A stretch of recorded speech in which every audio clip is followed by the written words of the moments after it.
Hello students, I am Mukesh from Learn English class 10 and today we will discuss a poem of class 10 from your first flight book. The name of the poem is Fire and Ice. This is the second poem from your book written by Robert Frost. This is a symbolic poem. Fire and ice symbolizes two opposite things. ये जो poem है this is inspired by Dante's Inferno. Dante's Inferno book में ये बताया गया था कि जो सिनर्स हैं, जो गलत काम करते हैं, वे एक फायर जैसे हेल में रहते हैं and they are submerged in a lake of ice. वे अपनी गर्दन तक एक आइसी लेक में डूबे हुए हैं. So these two things what do they symbolises. Fire symbolises desire and your wants and ice symbolizes hate. In this poem the poet says that there are two ways to end the world. दुनिया को ख़त्म होने के दो तरीके हैं, fire या फिर आइस. और इसी पर वे अपनी पोएम में एलाबोरेट करते हैं. We will read the poem and I will discuss the word meaning and I will explain it to you. And literary devices also used in this poem.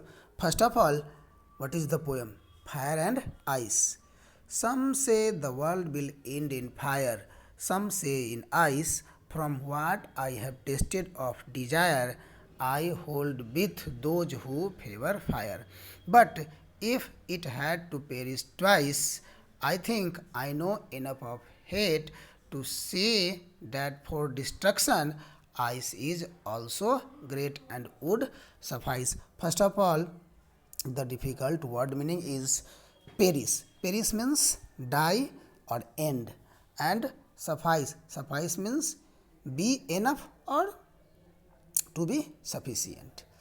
यहाँ पर पोएट सेज, पोएट का कहना है सम से. सम means लोगों का ये कहना है, लोगों का ये कहना है कि दुनिया का अंत फायर में होगा, यानी कि डिजायर की वजह से. और कई लोग कहते हैं कि दुनिया का अंत नफरत की वजह से होगा. इसका मतलब है कि कई लोगों में इतनी डिजायर होती है कि वो कोई चीज़ पाने के लिए उसके लिए वॉर करते हैं, लड़ाई करते हैं उस चीज़ को हासिल करने के लिए. And that causes destruction. कई लोग एक दूसरे को हेट करते हैं, वे आपस में लड़ते हैं, which again leads to destruction. तो दुनिया के एंड होने के दो रीज़न हो सकते हैं, डिजायर या फिर नफरत. Then he says from what I have tested of desire. फिर पोएट कहते हैं कि वे अपना एक्सपीरियंस शेयर करते हैं. वे ये कहते हैं कि मैंने डिजायर के बारे में जो जाना है, मैं उन लोगों की फेवर करूँगा जो ये कहते हैं कि वर्ल्ड फायर से एंड होगा. तो ये पोएट ये कहना चाहते हैं कि जो डिजायर है, हमारी जो चाहत है, वो ज़्यादा स्ट्रांग होती है, वे हमें ज़्यादा मोटिवेट करती है ऐसा काम करने के लिए जो हमारे लिए क्या हो, डिस्ट्रक्टिव होता है. तो पोएट ये कहते हैं कि जो लोग फायर की फेवर करते हैं, आग की वजह से दुनिया का अंत होगा, ये बताते हैं, मैं भी उन्हीं के साथ हूँ. Then the poet says but if it had to perish twice. यानी अगर दुनिया को दो बार ख़त्म होना होगा तो फिर पोएट कहते हैं कि मुझे नफ़रत के बारे में भी बहुत कुछ पता है. आइस यानी कि नफ़रत की वजह से भी दुनिया का एंड हो सकती है. वो कहते हैं for destruction ice is also great and would suffice. यानी किसी चीज़ को डिस्ट्रॉय करना है तो नफ़रत की वजह से, आइस की वजह से भी हम डिस्ट्रॉय कर सकते हैं. वो भी डिस्ट्रॉय करने के लिए ग्रेट है, यानी it will be enough to destroy the world. So in this poem the poet says first of all the opinion of the people.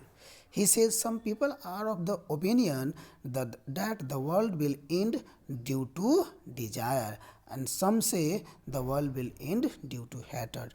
Then the poet says what my opinion is. The poet's opinion is the world will end due to desire. It will end with fire. Then he says अगर दुनिया को दो बार and होना है तो दूसरी बार वो नफ़रत से पैदा होने वाली आइस से भी एंड हो सकती है. बिकॉज दुनिया को डिस्ट्रॉय करने के लिए आइस भी एक बहुत अच्छा टूल्स है ना, वो सफिशियंट होगा. वो भी सफिशियंट रहेगा दुनिया को एंड करने के लिए. So this is the poem. This is a very short poem and very symbolic poem. Fire and ice have been used to symbolise desire and hater.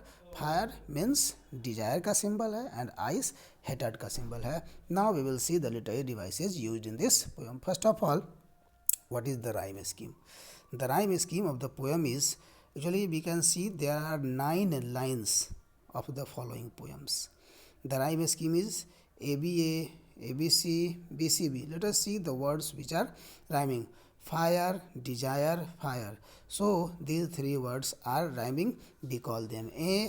Then ice, twice and suffice. So these 4 words are rhyming. We call them B.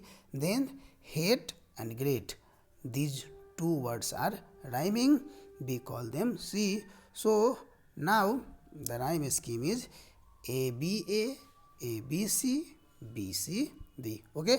Now we will see literary devices used in this poem. First of all, anaphora. What is anaphora? Anaphora is the repetition of a word at the start of 2 or more consecutive line. यहाँ line 1 में और 2 में आप देखेंगे line 1 और 2 दोनों begin हो रहा है सम से. This is anaphora. सम से this is anaphora. And next device is used in this poem is enjambment. What is enjambment? जब 2 या 2 से अधिक लाइन में एक ही सेंटेंस रन हो रहे हैं without punctuation marks, that is enjambment. यहाँ आप देखिए लाइन 7, 8 और 9. 7, 8 और 9 ये तीनों लाइन में without punctuation marks same sentence is running. बिना पंक्चुएशन मार्क्स का सेम सेंटेंस रनिंग हो रहा है. ओनली लास्ट वाले सेंटेंस में फुल स्टॉप है. So this is enjambment. Okay. The another device used in this poem is alliteration. What is alliteration? Alliteration is the repetition of consonant sound at the start of 2 or more consecutive words. यहाँ देखिए जो line first है सम से, दोनों words सौ sound से शुरू हो रहे हैं. This is alliteration. Then another device is assonance. What is assonance? Assonance is the repetition of vowel sound. ये जो रिपीटेशन है किस तरह की होगी? वो रिपीटेशन वर्ड के स्टार्ट में हो सकते हैं या मिडिल में या एंड में, कहीं पर भी हो सकते हैं. ठीक है. वो अगर किसी भी ये जो रिपीटेशन है किसी पर्टिकुलर लाइन में जो वॉवेल साउंड है वो बहुत प्रोमिनेंट होता है. जैसे बार बार वो साउंड अगर एक ही वॉवेल साउंड बार बार रिपीट हो रहा है किसी लाइन में, दैट इज़ कॉल्ड अजोनांस. जैसे आप लाइन फर्स्ट में देखिए, लाइन फर्स्ट में लिखा हुआ है विल एंड इन फायर. इस लाइन में I sound is very prominent. इस लाइन में I sound is very prominent. These 3 words, अब तीनों वर्ड में देखिए आई साउंड कई बार रिपीट हो गए हैं. अब फिर देखिए लाइन 4 में क्या लिखा है? I hold with those who favour fire. यहाँ देखिए यहाँ आई और ओ साउंड दोनों साउंड बहुत बार प्रोमिनेंट हो चुका है, इसीलिए यहाँ भी ये अजोनांस है. अगेन लाइन 6 में देखिए, अगेन लाइन 6 में आप देखेंगे तो वहाँ भी आई और ओ साउंड बहुत प्रोमिनेंट है. क्या लिखा हुआ है? I think I know enough of it. यहाँ भी आई और ओ साउंड कई बार रिपीट हो रहे हैं, दैट इज़ कॉल्ड अजोनांस. फिर हम दूसरी लिटरेरी डिवाइस देखेंगे consonance. The literary device is consonance. Consonance क्या होता है?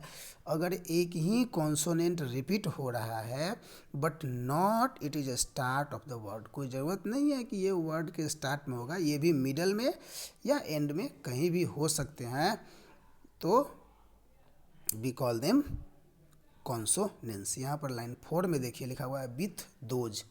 The th okay, the sound is repeating, so this is consonant. Okay, with this we come to an end of this chapter. I hope it was helpful to you. For any comment or suggestion, please feel free to write in the comment section, and for more videos please hit the bell icon and subscribe icon below in this video. Thank you.